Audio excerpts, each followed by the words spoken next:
Now it's just over 24 hours to go to our second World Cup final. Special moments.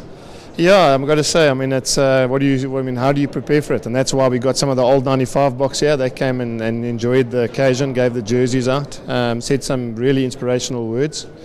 And I think it goes without saying. You need to look up to somebody. You need to hear what you should be thinking or what you should be feeling, and to hear it from them is obviously a nice calming effect and probably just a reaffirmation of exactly where we are in terms of our emotions. And were the guys able to tell them just how big it becomes?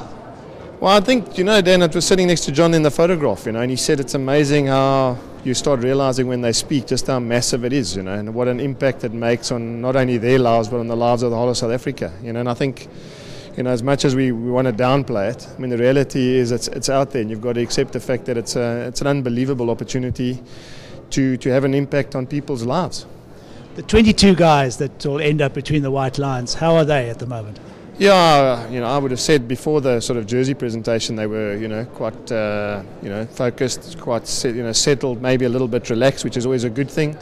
But after listening to Mornay and Francois speak, I think again they've just realised how big it is, and how much, as I say, an impact it is not just on someone in our group, but the whole of South Africa's lives, and how the whole of South Africa are going crazy. It's green, and the milk bottles are green, the newspaper's green, And I think it's, obviously it's with that comes a lot of expectation and a lot of sort of emotion. So, I'm hoping that between now and tomorrow they just relax and then get focused when we get on the bus to go to the stadium. And in fact, the blood is green as well. What is the state of the team in terms of their fitness, in terms of all the injuries that are still there? Yeah, Dan, can only compliment the medical staff and the conditioning staff. I mean, they've been unbelievable. To sit, literally a day before the World Cup final, been here for 6 weeks, played 2 warm-up games, played a really tough Super 14 campaign, and sit with 30 players that are all available for selection.